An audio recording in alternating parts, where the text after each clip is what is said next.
Some may find the following disturbing. Discretion is advised.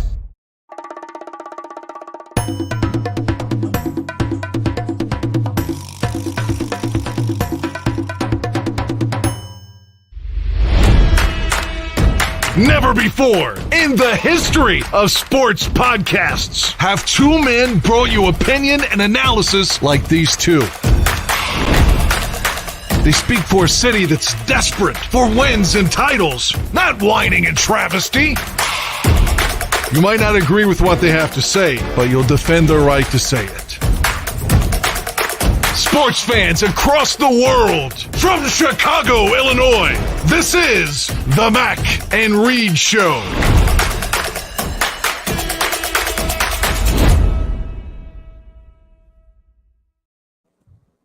What's happening, everybody? Welcome in to another edition of the Mac and Reed Show right here on the Barroom Network. Remember to check all our previous shows out on Podbean, on YouTube, Spotify, iTunes, wherever you get your media. Check us out there. Check us out on social media as well. I'm at the Real Evan Mac on Twitter, and Ross is at Ross Reed. And look at us reunited, and it feels so good in front of this camera after doing some audio-only podcast. What's up, Ross? What's up, man? How you doing? We're back at it.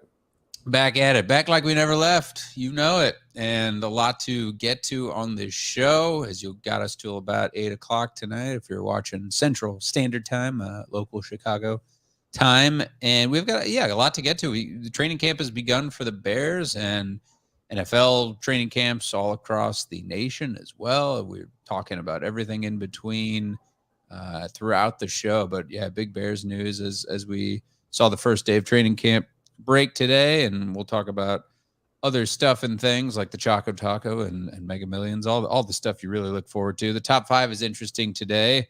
Top 5 diss tracks of all time that we will get to at the end of the show.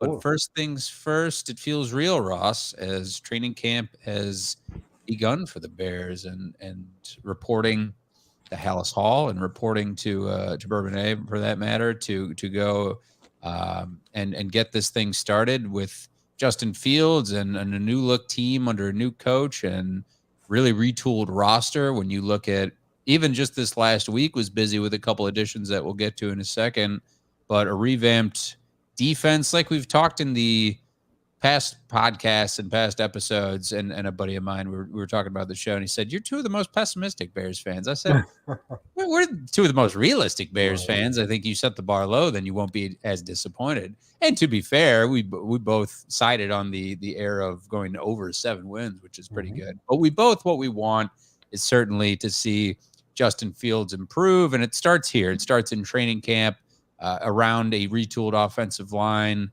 with the new skill position players that he tools with. And the same can be said about the defense too. This defensive secondary, there's some high expectations and how they're going to handle it. Roquan Smith, we'll get to his situation in a moment as well. And the rest of the defensive line, but the whole team, it's mixed expectations. It's a new beginning, a new regime. And I think I'm forgetting who said it specifically, but it seems like it's trending in the right direction as far as accountability under Matt Eberflus versus the Matt Nagy era. So to begin, I think importantly, the big uglies up front, protecting Justin Fields. He got a little bit of help this last week when the Bears are looking at vets, and after the Dakota Dozier signing kind of blew up in their face when he couldn't even make it to training camp, you go and get some depth, and you sign a guy for a year and Michael Schofield, who comes to the Bears from the Chargers to work on the inside of the line at guard. I know his wife, Kendall, and he are pumped with that he's with the Bears now. Kendall Coyne, his wife, who's a very accomplished hockey player, one of the most decorated hockey players ever, who I had the pleasure of meeting once. And then Riley Reif at tackle, who was also signed, who played with the Bengals most recently last season.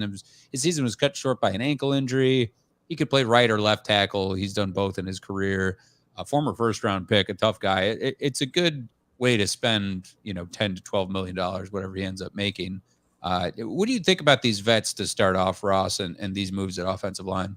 Yeah, I mean, I think it was something that was much needed. I think Ryan Poles and Matt Eberflus probably looked at the offensive line during OTAs, and they saw a very young group. They saw probably an inconsistent group, And, most importantly, they looked at their franchise quarterback and they said, listen, we can't have him behind this line for, 17 games. He probably isn't going to be able to hold up for 17 games if we throw this group out there. And I think they would be doing Justin at the very top of disservice if they, threw those guys out there. And also, I think they will be doing the young men who are vying for some of these spots on this offensive line a disservice if they put them in that spotlight immediately. You've got one of the Bosa boys coming at you week one, for goodness sakes. And it's going to be a tough test throughout the entire season. So, I think it wouldn't have been fair for a guy like Braxton Jones, who's a 5th-round pick this year, to have to go out there and be your week one left tackle against a guy like Nick Bosa, right? And then also I think a guy like Tevin Jenkins, who struggled to stay on the field his rookie season, or Larry Borum, who's kind of a lower round pick. I think it allows those guys to kind of ease into their own and not have the pressure on them to be day one starters and make a massive impact. If all those guys end up doing that, awesome. But I think that, Ryan Poles wanted to lean on some veteran leadership, especially as you start to install a new offense. And I think he also wanted to lean on guys who were accustomed to being disciplined up front in the offensive line. But, I tweeted out a stat yesterday, Riley Reif had about 711 offensive snaps last year as the right tackle for the Cincinnati Bengals, who, of course, went to the Super Bowl. And of those 711 snaps, he had only one penalty last year. He gave up about 4 sacks, but only one penalty last year. And you think about what the Bears looked like last year on offense, and not being able to find a rhythm and being constantly in second and third in longs. A large part of that was due to bad penalties from, guys like, Fetty, who was on the field, who I know best as being a starter for you. And, even Tevin Jenkins struggled sometimes in getting those penalties. And that's the fastest way to derail an offensive series, but that's also the fastest way to put your young quarterback in trouble. So I applaud the moves by Ryan Poles. I think it was really smart and intelligent that he brought both of those guys in. Now you look at your offensive line. You got Riley Reif, who will be your starting left tackle on day one. I think we can put that in pen right now. You've got Cody Whitehair, next to them, and then on the right side of the line, you can kind of figure out who's going to be there, right? I think that Schofield is going to be the right guard starting. And I think that Tevin Jenkins and Larry Borum are going to duke it out at the right tackle spot. It sounded like Larry Borum got the first team snaps today. But Tevin Jenkins could beat him out. He certainly has the talent to do so. Or Tevin Jenkins could battle Schofield for the right guard spot. Now the Bears have options, which is what you want going into this situation, right? Is you want camp battles, an option. So I applaud the moves. On paper, it looks nice looking left to right. If you get Riley Reif there, you get Cody Whitehair, you get Lucas Patrick, you get Schofield, and then between Borum and Jenkins, that competition will be good. Hopefully, you want Tevin Jenkins to be that pick and as good as advertised after recovering from the back surgery. But it looks good on paper. I do applaud the moves. I agree with you, Ross, there that it makes a lot of sense for this offensive line to have some veteran leadership, to give Justin Fields some more time in the pocket, which he didn't seem to have, and create plays. So looking at that right side of the line with Larry Borum and Tevin Jenkins is just something we'll monitor as we continue on through the season. But, it's one day into practice here, into training camp, that is. And I know that another big storyline is certainly the Robert Quinn presence and him holding out, not practicing, doing anything spring related. And it feels like it was just that kind of off-season storylines where he's a guy who certainly has been traded before and doesn't want to get traded again. He's sitting out these spring drills. Most folks love Big Rob. Was he unhappy or what was going on there? But it turns out he went into practice and fully practiced with all his teammates. And really, it just seems like there's not much else to it. Do you see anything else that I'm not seeing, Ross? The only thing that I can see is I think that the Bears more actively shopping him. And I think that they still might be shopping him at some point later down the line, just because I think he's a good football player, but he obviously is a little bit older and he doesn't quite fit their timeline for the rebuilding part of things. And if they can get a decent package, I think that they will move on from him. So what I saw was a guy who didn't ask specifically for a trade, but I think it's a guy who has been traded twice now in the NFL. And so he's smart enough to know that when things might be rumbling a little bit, or he can kind of see the tea leaves. And he's kind of like, look, am I mentally preparing myself for my third trade of my career? And I think also, quite frankly, he's a little tired of moving around. I think that, he kind of wants to stick in one spot for the rest of his career. You can understand that. The guy's in his 30s. The guy came off a career of the year last year. Chicago's an awesome city. And I think he's kind of, in his mind, he's like, I would like to finish up here, but it really feels like I could be traded at any moment. And I kind of agree with him with that. Yeah, I know that he said he's been traded before and he doesn't want to get traded again. You mentioned his age, and that's a big question mark, even though he was a bright spot with his defense last year. But, training camp, this is what it's for, to make sure these guys get ready for the upcoming season and they stay healthy. And it's super important. I think Robert Quinn knows that. And he spoke to reporters. He's just the vet. And him being at camp is not certainly as noteworthy as another guy on that defense, who is Roquan Smith, who's the captain of that defense. And that's a tougher situation and an odder situation where he walks into camp and reports, but goes straight on the PUP list. We know that he's not physically unable to perform. We know that he's seeking a long-term contract, and whatever that looks like, he'll work out with the Bears organization and his agent.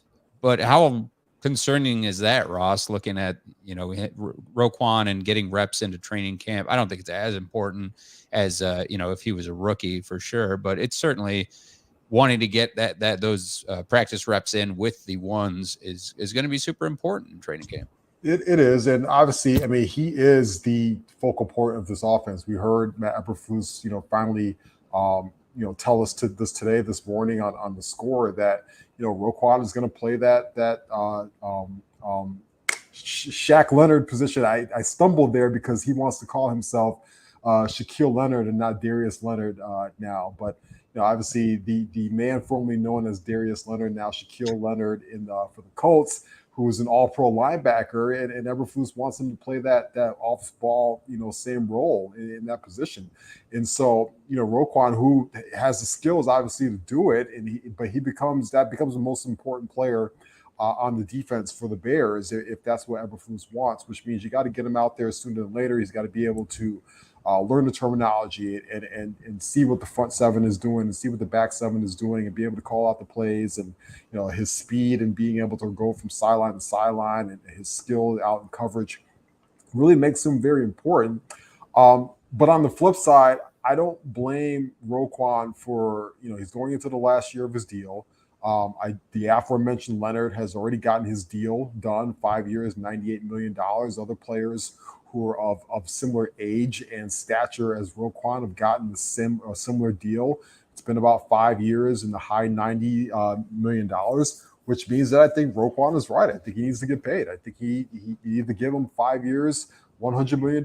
You either give him $20 million a year. The Bears have the cap space. They will have the cap space going forward next year. He's the best player on the roster currently.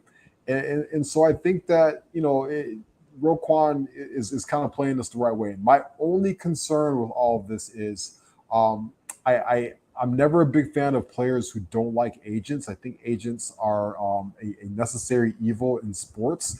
They are the kind of people who can help facilitate these things a lot faster.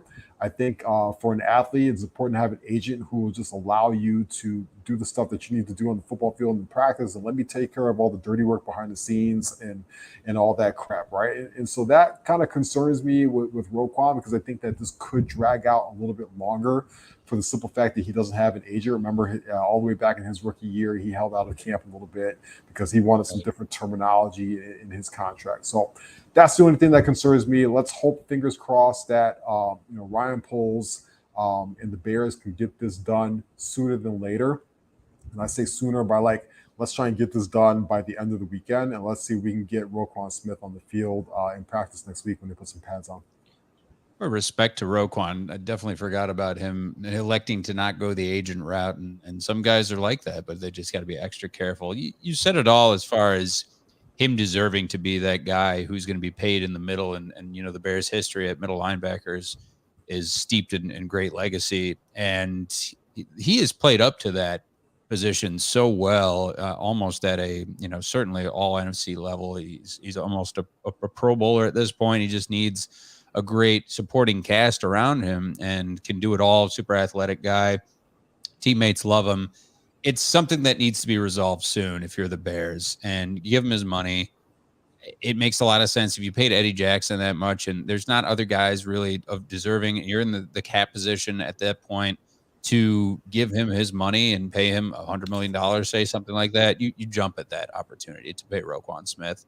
And as far as the rest of that defense is concerned, it does look like everybody, this is the first time, I think Ross, you mentioned on Twitter, and the offense for that matter, first time in a long time where they come into camp looking pretty healthy, which is an encouraging thing. I think, based the rookies and the vets, all of them are ready to go and, have a good camp and stay healthy, barring, I got to knock on wood because we see some gruesome, weird non-contact injuries sometimes, but it's looking good right now. Yeah, it is looking good. We only have two guys right now on the PUP list. Roquan, which I think is mostly just a contract situation, why he's on the PUP list. And then we know that Kamara is on the PUP list as well for the Bears. There's a couple guys not practicing right now with some, Sam Kamara is the defensive end who's on the PUP list right now. But some guys are not practicing right now, Dane Crunshank and a couple other guys. But it doesn't sound too serious, which is awesome. I think that the Bears have a lot of young guys on their roster right now, which, if you got one of the younger rosters in the league, you tend to not have a lot of guys on the PUP list. But that just means that we can see some true camp battles go out there, because there's still a lot that has to be, figured out here. You go look at like wide receiver depth, right? Who's going to be the top 3 to 4 guys are going to be on the football field for the Bears. I think we can firmly say Darnell Mooney, Velus Jones, Brian Pringle are going to be your top 3 guys, but who's number 4? Is it Equanimous St. Brown? Is it N'Keal Harry, who we heard a lot about today after the first practice that they have? Is Dab Newsome going to stick in there, or Tajay Sharp or something like that, right? Who's going to be a backup to Cole Kmet? Is it Ryan Griffin? Is it James O'Shaughnessy they have on the roster right now? So there's a lot of camp battles out there. I think the biggest thing for me that I'm most happy with is the young guys in the secondary are out there right away, because I think this secondary has the opportunity to be really special down the line if these guys can all stay together and gel together. So I love seeing Kyler Gordon out there day one. I love seeing Jaquan Brisker get that deal done in time for camp to start. Eddie Jackson looks great. He looks healthy. And, of course, Jalen Johnson looks great. Man, those guys right there, those 4 guys are going to be huge, huge, huge to the success for the Bears, not only in the short term, but I think the long term, because they've got top 5 in the league potential as a secondary.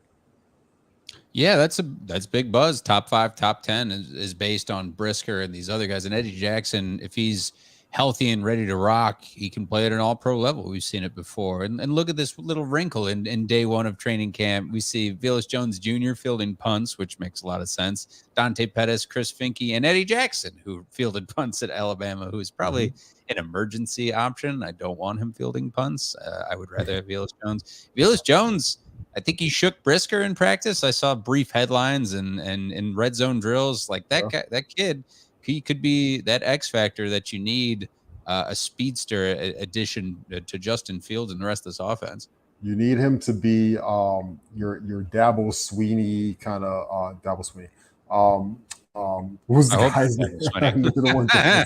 There's no juke in Dabo Sweeney's game. Debo Samuel. Your Debo Samuel slash Jalen Waddle kind of guy, like real twitchy, real gadgety kind of guy, being able to line up all over the field, and being able to win those one-on-one battles, which I listen, I've been on the record saying I am super high on Jones, and I'm also super high on Gordon. So, iron sharpens iron, right? Let those two guys go at it at each other in practice every single day, because it's only going to get themselves to be a lot better. I think both those guys have star potential. I think Kyler Gordon is going to be a superstar in this league because I think his ball skills are amazing. But man, if Jones can be that gadget guy, that Cordell Patterson on crack, so to speak, I think he's got a chance to be really special. Yeah, no question there. The offense, it's looking to trend in the right direction. Defense too. We're seeing these young guys who are going to battle it out at wide receiver and corner and safety. It's going to be exciting. I think, with Matt Eberflus and the rest of the staff too, these moves, most recently getting these vets in there, this mix of guys, it really speaks to how this organization, it speaks to Ryan Poles, I should say too, first year as the Bears GM, where there's a lot of expectations and it's a kind of a more cupcake schedule than they're used to. Mm-hmm. This is obviously, like we saw with Ryan Poles is going to take all the blame or a little bit of the praise, with all of this being said, with the Bears going into this season and this roster, the way it's put together, we talked about it at the beginning of the show, we sound like the more pessimistic Bears fans, but that offensive line, I like how it looks so far. I think, having those rentals there, the vets make sense, at least in the short term with Riley Reif and Michael Schofield, and see what happens with your younger players there and Cody Whitehair and Tevin Jenkins, guys like that. And then wide receiver is going to be a big question. We got to see more camp out of that with Velus Jones and Pringle and guys like that, and Darnell Mooney if he continues to remain the number one, which he most likely will with Justin Fields. And then the defensive battles and Robert Quinn staying healthy and guys who you need in rotation. And if this defense can go and rebound from last year, because they were just a complete liability last year. Mm-hmm. Yeah, absolutely. I mean, I think like I said earlier, that, the camp battle number one for me is that right tackle position, right? Because we want one of those young guys to really step up and take advantage and kind of take that thing by the horns. But it's going to be really interesting too to see the defensive line camp battle. I think right now we can all agree, Travis Gibson and Robert Quinn are their best bookend defensive ends, but on the inside it gets really interesting. There, I know a lot of people are really high on Angelo Blackson, but can Justin Jones also get in there and kind of mix it up a little bit? And what about Tonga? What about how does Mario Edwards fit in? Who's kind of like that veteran that always sneaks up on you, but even a guy like Al-Qadim Muhammad, who comes from the Colts, Matt Eberflus knows him very well. He's going to be able to try and sneak in and get some snaps too. So I'm excited that camp is back. We get all the hyperbole in the world this time of year. Everybody's got that dog in them right now. Everybody's in the best shape of their life. Everybody's, showing up and the optimism. I know you just said a couple times everybody thinks we're pessimists. Listen, I think now's the time to be optimistic and be excited because football is back around the corner. We get the Hall of Fame game next week. And so, everybody's going to start doing their fantasy draft soon and stuff like that. And listen, we're about 6 weeks away from Justin Fields versus Trey Lance in Soldier Field week 1. And I mean, shit, that's exciting. You get 2 second-year quarterbacks who are starters now on 2 storied franchises. And, I can't even be pessimistic about that. That's going to be exciting. Now, if the Bears get thumped 30-6, then we're going to have a different conversation. But at least for the next couple weeks, things are you should have something to look forward to. I'll tell you, Evan, last year we were sitting in your dad's basement out in Lake Geneva when the Bears got their asses handed to them by the Buffalo Bills in a preseason game. Remember that? Right.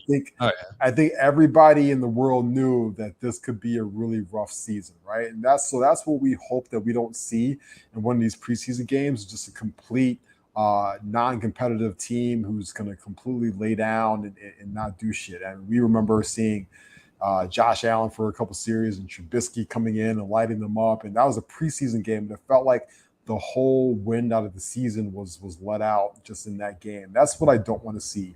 Is regardless of what happens here in the next couple of weeks, you want to see some fight and some competitiveness, because I think that's going to set the tone for this tenure going forward, and hopefully for this team for not only this year but for years to come. It goes back to that change in the coaching staff and a new GM. I think a new philosophy is underway here with this Bears team as well, going into training camp now. And Justin Fields, everybody's behind him. Whenever Roquan starts to practice too, everybody will be behind him. They understand that this is him holding out for some contract money that will be well deserved because he's a franchise player at this point. But these guys are behind Matt Eberflus, so I do have a lot of confidence in them. Of course, it's a shortened preseason. We'll see them have it condensed by one less game, so 3 games of the Chiefs and Seahawks and Browns. But it is the time to be a little more opportunistic, a little more not pessimistic, a little more positive. That's for sure, and it's something to see when you can really start to kind of blue sky your own predictions for the Bears and Justin Fields and this receiving core and the defense and how they can really make some noise, especially in the NFC North, when you look at the Packers limping into this preseason where I believe they just lost Bakhtiari. Who's always injured. It's, something like that. And then you got Minnesota and the Lions, all these teams are projected to be better than the Bears. The Bears could shock them all for sure. We're looking at the rest of the NFC. Who knows? But yeah, it's a good time to be positive there. And if you go to training camp, go buy yourself a $20 Mitch Trubisky shirt. Why not? Give it to the homeless. I don't know. The homeless with Trubisky shirts. Here's my question about that: is training camp today was not open to the public; it was just open to media. Yeah. So why is selling to the media? Right. I was like, why the hell is the pro shop open to the media? What the hell are they going to do with the $20 Mitchell Trubisky jersey? Why the hell would they want that? That was just such an odd move right there. But it's just an odd move in general to have. $20 is too much too. It's way too much money for him. And that's no slight to Mitchell Trubisky, but he's no longer the quarterback of his team. I already saw the over exaggerations already coming out of Steelers camp today throughout his first couple passes, both good and bad. So, it's training camp time right now. People are going to overreact to every single tweet that gets thrown out there from some guy who's sitting in the corner, just kind of trying to sneak an Instagram video or something like that of an errant throw. Yeah, the Barflies are super pumped and optimistic in the chat. That's for sure. They are. Are we talking about the rest of the season too? I know we got a sneak peek. We're not going to go over the schedule. We'll do that later on, of course. But this last week, one of the better sights I saw was that I did dig that orange helmet. I don't know how you felt about it, Ross. I know how you felt about it because I think you said you bought a little orange helmet right away. And I dig it, man. I dig all of these alternate uniforms. I'm all for it. I think they'll be playing it in it October 13th. Yep. All orange. I'm all for it, man. Yeah, I'm all for it too. I did buy one of the little mini helmets. I was tempted to buy a real helmet. They were selling the real helmet at the same time, and I was like, "What the hell am I going to do with a real helmet?" Give it to Bradley. Yeah, right, exactly. I'll do that, Aldo. What a good producer. Absolutely. I think it looks good. My only critique is I would have liked to have seen an actual Bear logo on there, right? Just because that's something that they've never really done before is put the actual Bear on there. But I like the look. I like the color. I think your guys like Justin Fields is going to look amazing in it, and Mooney and Jones and stuff like that. I'd be really interested to see how some of the 320-pound guys look in that all orange on there. It's given very Sun-Kissed vibes for some of those guys. So, but shout out to the Bears. I like the fact that the whole league is trying something a little bit different and trying to up their uniform game. It's just only ups their marketing game a little bit. I think they realize that they've got the number one product in all of TV. They've got the number one TV show every single year, every single week. And so anything that you can do to attract people and make it more aesthetically pleasing, I'm all in. Anytime that fans can kind of add to their jersey collection and stuff like that, I'm all in too. The Bears orange looks great. Those Bengals with that white and that black and That's clean. That is number one right there in the books. I even like the way the Jets are doing that all kind of black look too. So it's cool. I mean, I think everybody geeked out for a long time when the Oregon Ducks would show up and they had like 325 different jersey combinations and stuff like that. It's fun. I like it. And anytime the no fun league can start having some more fun again, it's awesome. So I'm pro jersey switch ups. I'm pro whatever number the hell you want to wear. I'm pro, you get in the end zone, you want to do whatever dance you want. All that's good with me. At the end of the day, this is just a freaking game, right? And so let these guys have fun out there. It is a lot of orange, Nomad, and don't go hunting with that orange. You'll stick out like a sore thumb. That's the only reason they don't do that Bears logo on the orange. Is so much orange as is. But that would be great. I would love to see that at some point. We're talking about retro logos coming back, all that as well. And the rest of the NFL, Ross, of course, training camp has started for all these other teams as well. But, we weren't done with all these offseason signings, too. And we'll start with the most recent player to get signed to, of note to me was Julio Jones. And the rich get richer on paper again with Julio Jones signing with the Buccaneers. But this is a guy who had a real terrible season last year. We don't know how much he has left in the tank, but I know a lot of people were talking about Mike Evans, Chris Godwin, you have Russell Gage, and then you add Julio Jones, who you're just taking a flyer on. If he's half the player he was, who's, almost a Hall of Fame type of player, the way he played with Matt Ryan, just incredible talent. Is it the best receiving core? And what's a projection for Julio? Is it the best receiving core? It probably is. I think that it's up there with the Rams. It's up there with the Rams, absolutely. And the Rams are gonna, I think we're gonna see a great bounce back year from Allen Robinson as well. But what I like about the move for the Bucs is, Chris Godwin's still coming off that ACL injury, and they're optimistic that he can go week one. But if he's going week one, he's definitely not 100% on week one. And we've seen guys from ACL injuries. It takes a little bit longer for them to kind of get back into the groove of things. But you either have the option to not throw him out there right away week one if you don't want to, or just put him on a pitch count and let him ease himself in. And then for the Julio, by having that insurance of Julio, but on the flip side of it, Julio doesn't have to be your number one or two receiver. And I think the reason why he wasn't so successful in Tennessee, number one, Ryan Tannehill's throwing the football. Number two, there's just too much pressure to put on him at this point in his career. He's not that guy anymore. He can't take that burden on and all those snaps anymore, and he can't hold up for 17 games and then also show up in the playoffs. But if you make him your number four receiver, which he basically is right now for the Bucs, right? You got Evans, Godwin, Gage, and then Julio Jones. And you can even mix in there some Scotty Miller, and they got some other guys as well. Then all of a sudden, you can kind of say, Julio, you're going to be on a pitch count for every single week, but we really want you to show up towards the end of the season into the playoffs and be that big body that's be able to catch some tough passes, do a lot of red zone work and stuff like that. Don't forget, too, they also signed Cal Rudolph, the former Vikings tight end, to come in. It's huge without Gronk. Yeah, and do a lot of that Gronkowski work. They still have Cameron Brate.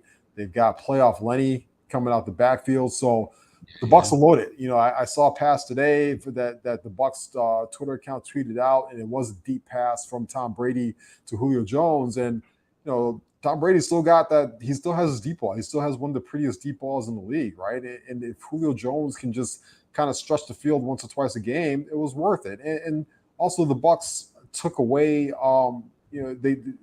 It was addition by subtraction, because we know the Packers were really in on Julio Jones too, and they wanted to bring him in. And those two teams are going to be in direct competition with each other for like the number 1 and 2 seeds. And I think that the Packers, their receiving core is it's rough to me. I think it's a lot rougher than the Bears. Christian Watson is already on the PUP list, and they have some really a lot of depth issues in my opinion. After that, they got Lazard, who I know Aaron Rodgers today gave a little bit of a slight to Devontae Adams by also calling Lazard. He would say he's going from one Hall of Famer to another, because Aaron Rodgers Devontae Adams called Derek Carr a future Hall of Famer the other day. So we're already starting that. But I think the Packers are really going to struggle offensively with those receivers because as we saw late last year, Rodgers really locked in heavily on Adams and nobody else. So good move by the Bucs to even take away from the Packers. Look at Aaron Rodgers looking like Nick Cage for Con Air 2 out here in his wife theater. Yes, Put the bunny in the box. Aaron Rodgers aside, I like the Julio signing because it's just all upside, right? Even though everybody's in the chat is citing his injury history, dude. I mean, he played with a great quarterback in Matt Ryan. Tom Brady just makes these guys better if he can stay remotely healthy and just bring him on third down as an option. Still a huge guy, still has some speed in him. He has that experience too. He'll do wonders for him. I think the Bucs yet again are loaded. It all just comes back to Brady and his 44-year-old body. If it can hold up another season before he just, it looks like Thanos snapped his fingers and he just dissolves into dust after a sack. But he's talking about. I was just reading another article about him, how he feels peak physical condition, and he's just doing his damn thing. Mm-hmm. And the guy who's also doing his damn thing is Kyler Murray, Mm-hmm. who got paid and one of the best young quarterbacks out there right now. And Arizona locked him up to a 5-year, $230-ish million deal. Mm-hmm. But it comes with some homework, Ross. Of course, 4 hours of independent study per week. This sounds like a punishment almost for the young man. It's like, have you ever seen something like this before for a young quarterback? I wonder with this bit of study. Is it they study so much as is? How is this mandated? There's other things in the contract too, I feel like, that I'm missing, but that definitely stuck out. Yeah, I think they're trying to tell you that he doesn't study at all. I think they're trying to tell you in the playbook. Right, that the guy just shows up on Sundays on his God-given raw talent, which is absolutely amazing. I mean, listen, I think the contract was deserved. I think Kyler Murray is an electric football player. Obviously, he's got his struggles after Call of Duty comes out, whatever the hell that was. Did you see that going around on Twitter? His production falls off after Call of Duty comes out every single year, which reminds me. Side note: I almost flunked out of college my freshman year because I could not fucking turn off Final Fantasy VII, which is I just could not stop playing. I looked up one time and I had logged 98 hours of Final Fantasy VII. It was Final Fantasy VIII for me. Oh my god! And I was like, all right, I need to turn this game off before I fuck out. So I hear you, Kyler Murray. I also would stay up until 3:45 in the morning playing Modern Warfare, the original one. So I'm with Kyler Murray on this. But yeah, I just wonder how they're going to track that. Are they going to have like a camera on his iPad, or are they going to have like a timer or like a special software? There's so much technology now where they'll definitely have him log in and log out, and you can. It's like we do with we'll all do with my daughter, and I'm sure you do with your kids. You can see their screen time, how it's logged, and when they start it up and when they stop. It's going to be something like that, and they'll probably have an assistant just following him for this, or lock him in a room for these 4 hours or whatever. Mm-hmm. Absolutely. So it's incredible. I mean, listen, I think it's. I know a lot of people were knocking it and saying that they kind of are they saying that Kyler is stupid or unintelligent or are they babying him, stuff like that. But I'm okay with that. I think it's a little bit of accountability. Listen, 4 hours a week is not that hard to do when that's your only job, right? So right. I don't have a problem with it. Listen, you want to give me $230 million to study 4 times a week? Let me know. I'll give you my routing number and I'll give you my bank account number. We can set that up tomorrow. Just don't give him Final Fantasy 15. And it all goes to hell. If you show up with Final Fantasy in my house, we're that definitely not getting 4 hours to study it all up. Yeah. GTA 6, absolutely. We're playing the new Spider-Man in my house right now, the Miles Morales one on PlayStation 5, and yeah, it's getting real hot and heavy with me and my 5-year-old. Oh, I forgot you got the PS5. Man, I'm a guy who, this is going off the wheels, of course, off the track that is, but I'm a guy who's not had a gaming system in 10 years, unfortunately. I tried to get an Xbox before the riots hit, and then the riots hit and they were like, it's no longer available. I'd ordered, and then there was a sign. All right, I guess it'll be another 10 years, or if my daughter wants a fucking Nintendo or something, then I'll get that. All right, all that bullshit aside, I wanted to talk quickly about. We talked about Mitchell Trubisky, but already the poor guy. I feel like Pittsburgh is really down on him, and it's day one for all these teams for training camp, and already I feel like people are projecting Kenny Pickett to win this battle over Mitch Trubisky. What's the likelihood there, Ross? I still think that Trubisky is your week one starter, but I think it's a super short leash, and I think that it's ironic that I think that Trubisky could be Mike Glennon at some point, right? Because that's the guy that Trubisky did that too. I just think Mitchell is a career backup. I will stand by that. I think he deserves this opportunity again with Pittsburgh, and I think they're going to give him a fair shot. But I just don't think his skill set screams, long term starting quarterback to me anymore. I think he has a tough time processing in the moment. I think he's very much so a one-read quarterback, and he will always be that guy. And I think he doesn't trust his instincts enough, and I don't think he trusts his physical abilities and talent enough, because I think he has it. So I can see Pickens overtaking that position. I'd say the over/under for that whole thing to go down is probably by about week 5. Mike Tomlin not ready to name a starting quarterback at the first practice. That's always promising. It's obviously a huge change than what they're used to with Ben Roethlisberger now gone. It's weird around the NFL. Russell Wilson not in Seattle. They're saying what's his face, Geno Smith over Drew Lock. Gross. What what? That is awful. We're back to square one. Speaking of gross, Russell Wilson showed up to training camp like in street clothes, but his own jersey. I've never seen a guy show up before in his own jersey. Like, you wear that like to work. Like that, I don't know. That was the most bizarre thing. Usually guys Gucci or something, brother. Yeah, usually guys show up like in some Prada or I've been digging the Crocs shirt with the Crocs shoes with like some random hip hop guy or a wrestler, and this guy showed up in his own jersey and then had like his like R&B wife and all his kids there in his jersey for day one. I was like, oh my God, is this your first training camp or is this your 11th? Because I thought it was the latter. He's a weird guy. He's very super Christian. Him and Sierra, he's an odd guy. He's all business. He got no style. It's this guy. And anything else as far as NFL headlines as these teams report to training camp, Ross? I know we briefly touched on all these quarterback battles and the NFC North and the Bears for sure, but what else is going on? Yeah, I would say a couple things. Number one, stop disrespecting Lamar Jackson. That is a MVP winning quarterback. This Lamar Jackson and Patrick Mahomes slander needs to stop. I think it's fucking stupid. I will take Lamar Jackson on my team on any Sunday. I think he's a dynamic talent. I think Warren Sharp tweeted out so eloquently, but Lamar Jackson is a first down pass quarterback. The stats back it up. I think that he deserves every dime that hopefully eventually will be coming his way. Calling Pat Mahomes, who's probably one of the best generational talents we've ever seen at quarterback, a one-read quarterback and stuff like that is just absolutely absurd. So that kind of bothered me a little bit. The Jimmy Garoppolo thing is interesting, right? Because they finally came out and say that Trey Lance is their guy and they're moving on.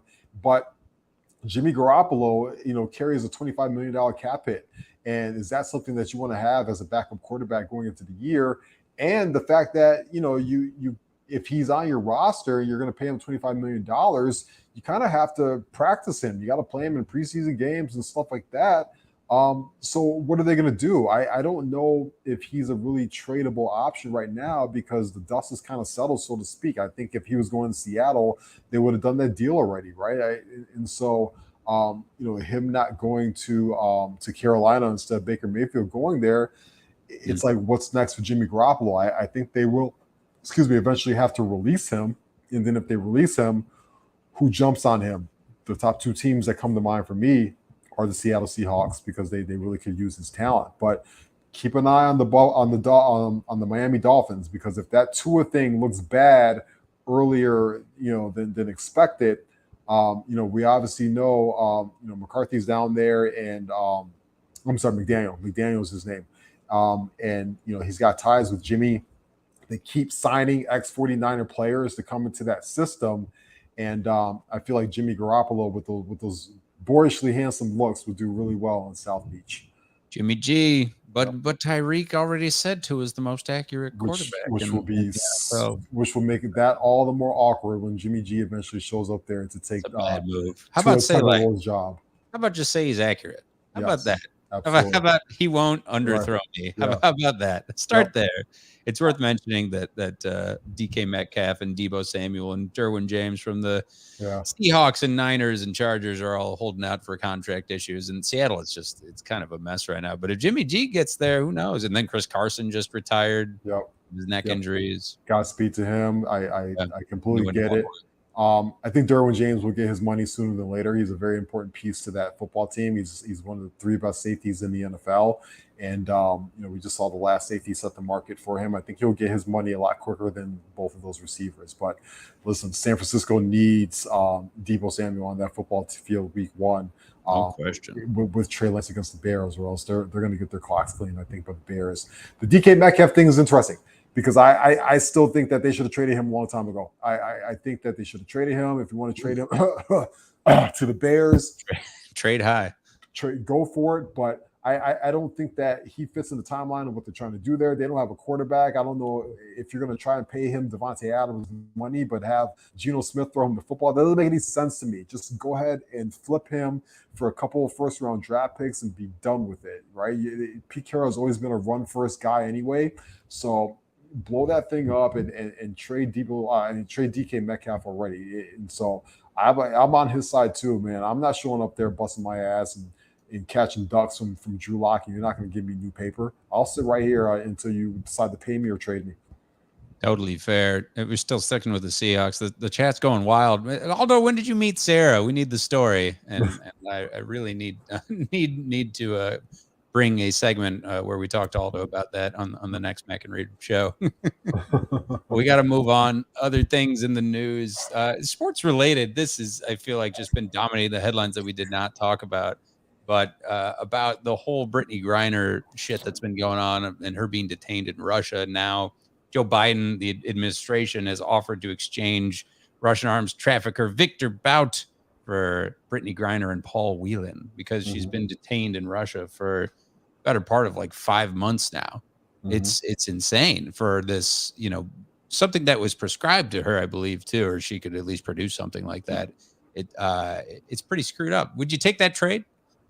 I think Russia will take that trade, right? Russia take that trade. you're trading an arms dealer for a female basketball player. Listen, it's tough to get into the politics of all that. I'll say this: I think that we can all agree what she's in jail for specifically was just some cannabis oil is absolutely ridiculous. I think in 2020. Where marijuana is recreational, as recreational use is legal in a lot of the world now, including a lot of the United States, including here in Chicago, where you and I both are. So I do not think that she should be incarcerated for that. But also that's their law there, and you have to understand that that's the law that they have, and sometimes you got to abide by that. So it's all a very blurred line. So I will say, for her sake, I hope that she's able to come home sooner than later and come back to her family, because the whole thing has been a complete nightmare for her, and she deserves to. I feel like she's done more than enough time already for such a small infringement or reaction. The whole trading an arms dealer and stuff like that they've done movies about already and stuff like that. Gets a little sketchy. That gets a little sketchy, and hopefully it doesn't blow up anybody's face long term. No pun intended. Ooh, yeah. Ooh. Ross, will you miss the Choco Taco? That's the big headline. I was never a big fan. Everybody acts like their dog died. Choco Taco sounds like what you need to have after you got a little weed in your system. That's right? True. Yeah. A little Choco Taco action. Jim Brewer somewhere was like, "Oh no." I can't tell you the last time I had a Choco Taco. But it was funny because when I was in DC last week with the family, they've got these bomb pops everywhere because they're obviously super patriotic looking. And I hadn't had a bomb pop in like easily 12 years. And so I decided to buy one, which was like $7. Fuck you, capitalism. What? Right. I hate the future. Sucks. Like, fuck you, Tom Jefferson, selling me $7 bomb pops outside the Lincoln Memorial. What shit is this? And it was not what I remembered it. It just was not good. It was just like way too much high fructose corn syrup and sugar. And I couldn't even get through a third of it before I threw it away. The East Coast has some sneaky good snacks. Tasty cakes. You ever eat those? I've Ooh, had word. Tasty Cake before. I feel like they've Absolutely. gotten smaller as I've gotten bigger, though.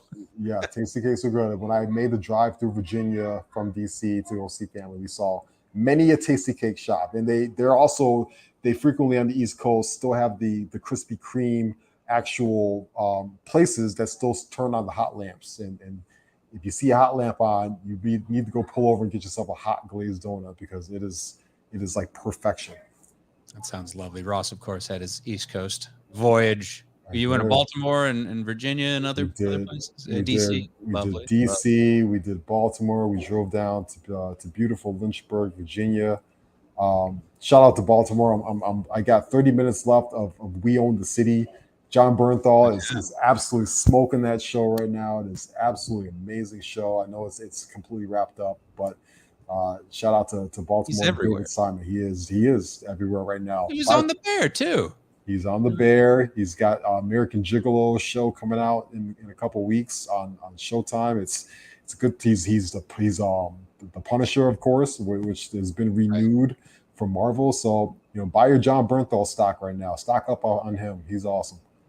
In the chats, isn't a Choco Taco a sideways drumstick? Pretty much. Yeah, it's just a reformed drumstick, Yes. with a Hispanic flair to it. All right, let's get to these diss tracks. Let's do it. So, top 5, and the honorable mention list is pretty great. I know that Drake, your boy, he has several on there. I think that Lauryn Hill with Lost Ones. We've had Common actually have some diss tracks come out, and he's been the subject of some diss tracks, but fucking LL's in there. There's a long, great history, Gucci Man, but there's like the top 10 and the top 5 to 6 are pretty indisputable, I would say. So Ross, I want you to set it off with your number 5. With my number 5. So my number 5 comes from a hip hop beef that was very prominent when I was really kind of coming into my own, loving hip hop. I feel like at the height of hip hop in the last 25 years, and that comes from the Jay-Z and Nas beef.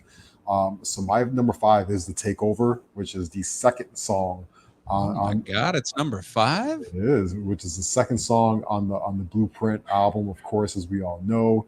Jay-Z famously going after Nas and also Mobb Deep in that song. He performed that song at Summer Jam. It was a huge ordeal back in the day. The beat is amazing. No ID did the beat, who's from Chicago. Absolutely just brutal track that to be will be upended by my number 4 track coming up. Oh man, I can't believe it's number 5. Your boy Jay-Z, your number 1 Jay-Z, rapper of all time. my number 1 hip hop album of all time. Yeah, The Blueprint. So number 5 for me is really just I had to, you had to not include obviously a lot of great candidates in this top 5, and just for me, who always responds and kills it is Eminem. But I can't exactly name one great. I think the most recent one he did was Kill Shot, where he just slaughtered MGK. And how easy is that, anyways, with this goofy ass? We'll be at Lollapalooza this weekend. So go check him out, I guess. No, if you want your ears to fucking bleed. So him with Kill Shot, and then the Sauce taking on the Source and Coffin Quitter, like his mixtape diss tracks. Like Eminem is just one of the best lyricists of all time, and he's arguably, I mean, certainly in that Hall of Fame and Rock and Roll Hall of Fame and the Hip Hop Hall of Fame. He's just one of the baddest dudes to ever do it. And it's evident on Kill Shot and those other songs I mentioned. He crushes it. And you don't fuck with Eminem. He will come at you with some fire. He's one of the best lyricists of all time. He can go 3 to 4 minutes straight of just nothing but bars on you without a breath. You definitely don't want to get into a rap battle with Eminem, as Mekhi Phifer found out in 8 Mile. You don't want. That's right. Spaghetti. That's right. Oh, Rabbit! Don't mess with Rabbit. What's number 4 for you, Ross? My number 4 for me is the comeback from Nas to The Takeover. It is Ether. It's on the Stillmatic album. I would never forget the first time I heard Ether, and I was absolutely just blown away about because I didn't think anybody was going to be able to go bar for bar with Jay-Z, and Nas dropped Ether fairly quickly after Takeover came out, and I thought he absolutely just eviscerated Jay-Z in that battle. I know Jay-Z came back with the Super Ugly freestyle after that. It was over by that point. Nas, the Ether is still to this day just one of the best hip hop beef songs of all time. It's still a song that I love playing very much. He starts a song with a fuck Jay-Z sample and just goes completely in on him. So I love that. I love that for Nas because it was a strong point in his career. He was really tired of taking Jay-Z's shit. He's one of the greatest rappers of all time. And as we all know, both those guys ended up patching up the beef shortly after that. They did a couple tracks together, and all is forgotten in going forward. But Ether is my number 4. Absolutely, just they're both basically on that New York Mount Rushmore of hip hop.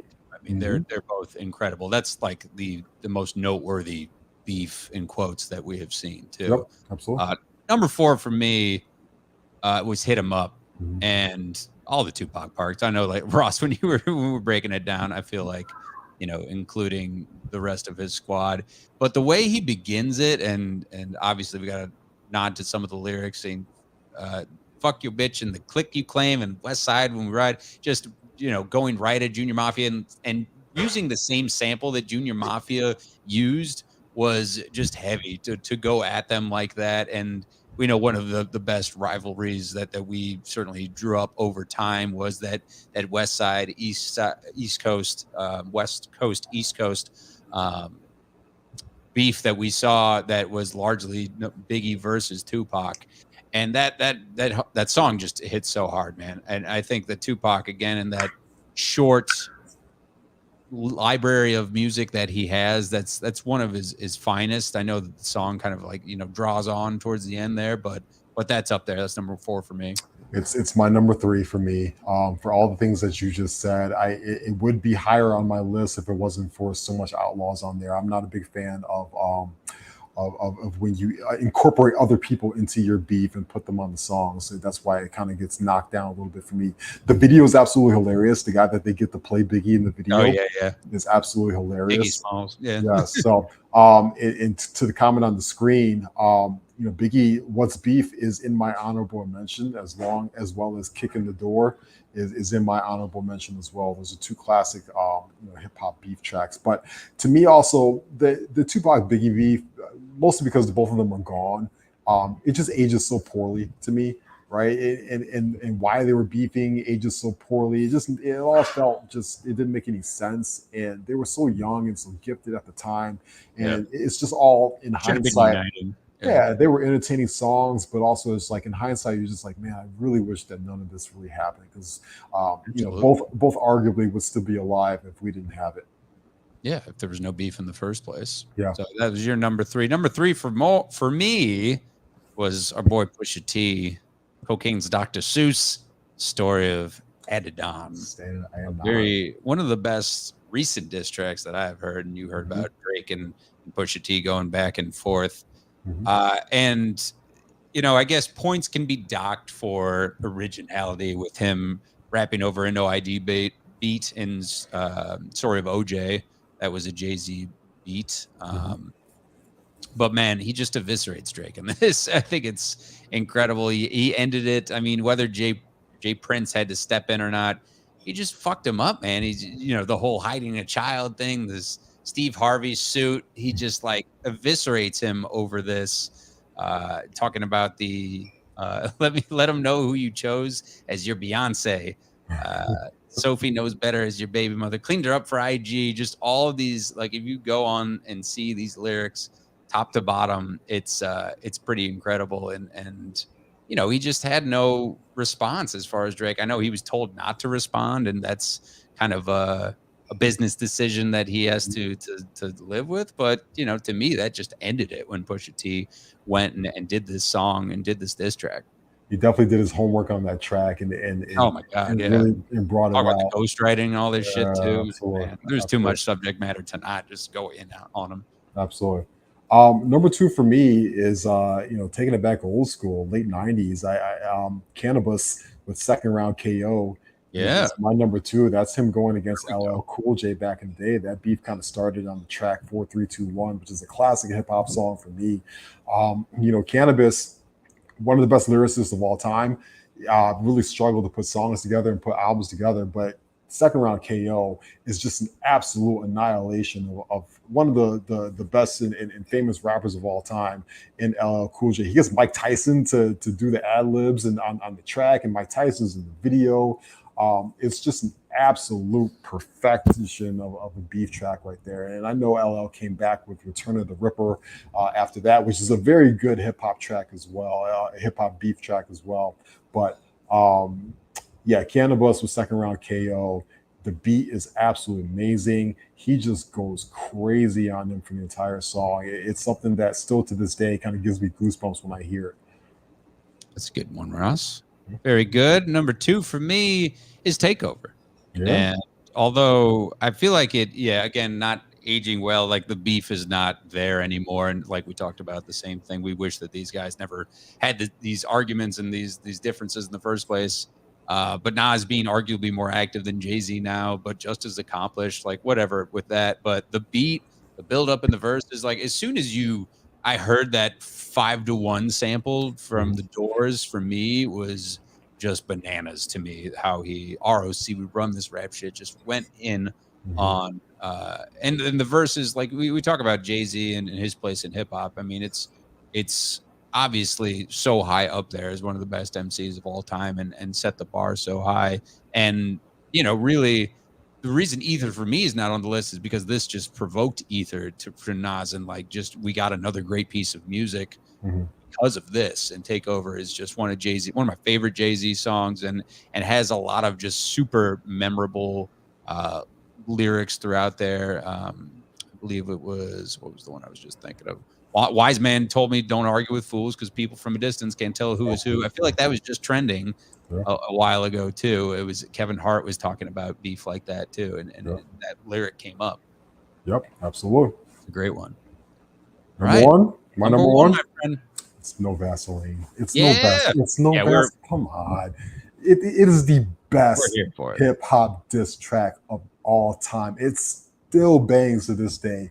It is a classic song. Those lyrics are, they're rough, they're gritty, they're brutal, they're visceral. The beat is amazing, and it is Ice Cube at like his. I think people forget because Ice Cube did Friday and Are We There Yet and all. He was a Family Guy and all this stuff. That Ice Cube will get in your ass on the microphone, and he absolutely destroys everybody in MWA.